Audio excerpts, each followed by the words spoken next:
அஸ்ஸலாமு அலைக்கும் வரஹ்மத்துல்லாஹ். குலாம் என்ற பெயரை நாம் வைத்தால் இஸ்லாத்தின் ஷரியத்தின் அடிப்படையில் கூடுமா கூடாதா?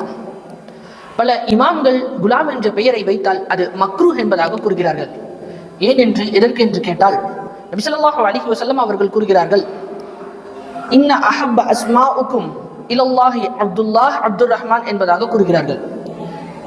நபி ஸல்லல்லாஹு அலைஹி வஸல்லம் அவர்கள் கூறுகிறார்கள், அப்துல்லா அப்துர் ரஹ்மான் என்ற பெயர்களை தான் உங்களில் அல்லாஹ் தஆலாவுக்கு மிக பிடித்தமான பெயராக இருக்கிறது என்பதாக கூறினார்கள். சஹீஹ் முஸ்லிம் கிதாபில் 2132வது ஹதீஸாக குறிப்பிடப்பட்டிருக்கிறது. எனவே அதன் அடிப்படையில் குலாம் என்ற பெயரை தவிர்த்து அப்து என்ற பெயரை சேர்த்து வைத்தால் தான் அல்லாஹுக்கு மிக பிடித்தமானதாக இருக்கிறது. சரி, குலாம் என்ற பெயரை பார்த்தால், குலாம் என்ற பெயர் பாரசீக மொழியிலிருந்து பிறந்த ஒரு பெயர். அது அரபியினுடைய வேர்ச்சொல்லிலிருந்து வந்த பெயராக இல்லை. மற்றொரு முறையில் பார்த்தால், குலாம் என்ற பெயர் புழக்கத்தின் அடிப்படையிலே நபி ஸல்லல்லாஹு அலைஹி வஸல்லம் உடைய அடிமை என்பதை குறிக்கும். அப்து என்பது அல்லாஹ்வுடைய அடிமை என்பதை குறிக்கும். நாம் குர்ஆன் ஹதீஸை எடுத்து பார்த்தால், அல்லாஹ்வுடைய அடிமையாக உண்மையான ஒரு மனிதனாக இருப்பதை தான் அல்லாஹ் தஆலா நபி ஸல்லல்லாஹு அலைஹி வஸல்லம் அவர்களும் விருப்பப்படுகிறார்கள்.